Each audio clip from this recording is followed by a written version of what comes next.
नागपुर महानगरपालिका चुनाव के अवसर पर शहर के मतदान केंद्रों पर लोकतंत्र का उत्सव देखने को मिला।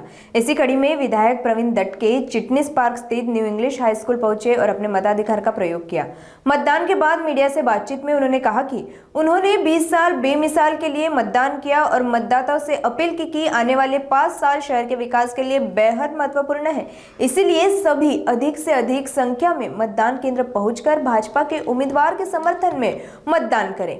इसके साथ ही दटके ने प्रभाग 31 में कांग्रेस उम्मीदवार शिवानी रौनक चौधरी के कार्यालय में लगी आग की घटना को लेकर भाजपा पर लगे आरोपों को खारिज किया और प्रभाग 11 में भाजपा उम्मीदवार भूषण शिगड़े पर हुए हमले को लेकर कांग्रेस पर पलटवार करते हुए कहा कि नौटंकी करना, लोगों को मारना ये कांग्रेस की संस्कृती ही है। नाही, मतदान मी केलं आहे कारण नागपूरच्या ते विकासाकरता केलं आहे। 20 साल बेमिसाल जे काही आम्ही म्हणतो त्याच्याकरता हे मतदार आहे आणि भाजपनी या 20 साल बेमिसाल करता जे काही काम या शहरात केलं त्याच्याकरता सर्व नागरिकांना माझी विनंती आहे, मोठ्या प्रमाणात मतदान केंद्रांवर जाऊन 4 बटणं दाबायच्या। थोडासा वेळ लागतो आहे, पण त्यांना हात जोडून विनंती करतो की आपल्या शहराकरता पुढचे 5 वर्ष अधिक महत्त्वाचे आहे, अधिक मोठं शहर होणार आहे।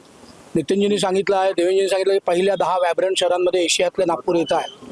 त्यामुळे हे सगळं विचार करू, आपल्या मुलांच्या नोकऱ्या, शिक्षण, आपल्या शहराचा विकास, आपल्या गल्लीबोळीचा विकास, आपल्या मोहल्ल्याचा विकास, प्रभागाचा विकास, मतदारसंघाचा विकास आणि त्यातनं आपले मुलं, शिक्षण, स्वच्छता, पर्यावरण या सगळ्या दृष्टीने एकीकृत आणि परवडेबल असा विकास, सस्टेनेबल डेव्हलपमेंट या मुद्द्यावर आम्ही नेहमीच मत मागितलं, आताही मागतो आहे।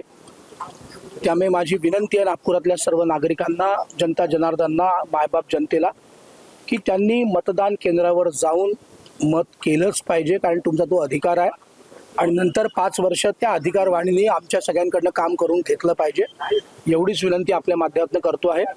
आणि निश्चित या सगळ्या मी आज जे काही निवडणूक प्रभारी म्हणून मी काही फिरलो, बघितलं, आज सकाळपासून बाहेर आहे, निश्चित भाजप आपला मागचा रेकॉर्ड तोडेल असा मला विश्वास आहे। प्रवीणजी, प्रभाग 31 मध्ये काँग्रेसचं एक कार्यालय जळालंय की नाही, आरोप होत आहेत? ते आरोप ठीक आहेत, कोणी जाळलं काय जाळलं का स्वतःहूनच पेटवून दिलं निराशेपोटी, आता ते पोलीस बघतील।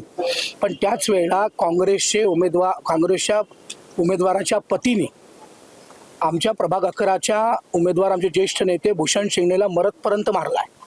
काल रात्रीची सगळी घटना आपण ती स्वतः दाखवत आहेत। त्यामुळे काँग्रेसची ती संस्कृतीच आहे, एक तर नौटंकी करणे, लोकांना मारणे। आजपर्यंत आम्ही तर कोणाला हात लावला नाही, काही गरज पण नाही नागपूर शहरात, पण एका जी भाऊवाला क्लब चालवणाऱ्या माणसांनी, ज्याचे 10-10, 20-20 क्लब चालतात शहरात, त्याच्या 100 लोकांनी मिळून आमच्या भूषण शिंगडेला मारलाय। मी रात्री मेवला होतो, गिट्टीगदान पोलीस स्टेशनला होतो, DCP स्वतः होते।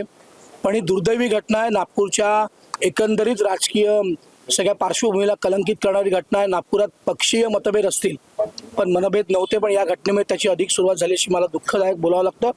पण माझी पोलिसांना विनंती आहे की कठोर कारवाई केली पाहिजे, कोणी असेल नसेल, 4 उमेदवार असतील नसतील तपासून त्या सगळ्यांवर कारवाई केली पाहिजे। 100 लोकांनी एका माणसाला मारलाय ज्याचं वय 60-62 आहे। काँग्रेसचं कार्यालय जाळण्याबद्दल तुम्हाला शंका आहे? तुम्ही आरोप करता स्वतः जाळलं? तुमचीच मी बातमी पाहिली आहे, सकाळी मी तुमची बातमी पाहूनच आलो। तुम्हीच सांगितलं की ते निर्मनुष्य अमकाय टमकाय आणि जाळलं का जळालं का जाळलं, अशा तुमच्याच मनातल्या शंका मी बोलून दाखवत आहे। त्यामुळे पोलिसांनी त्याची पण चौकशी करावी आणि ज्यांनी जायला असेल त्याच्यावर पण कठोर कारवाई करावी। पण भाजपची संस्कृती नाही, त्यामुळे भाजप कोणाचे कार्यालय जायची गरज नाही। आमचं कार्यालय किंवा आमचं काम उजळ आहे, त्यामुळे कोणाच्या घरात अंधार करण्याची आम्हाला गरज नाही, आमची संस्कृती पण नाही, आम्ही ते धंदे करणार पण नाही, असा मला माझ्या सगळ्या कार्यकर्त्यांवर विश्वास आहे।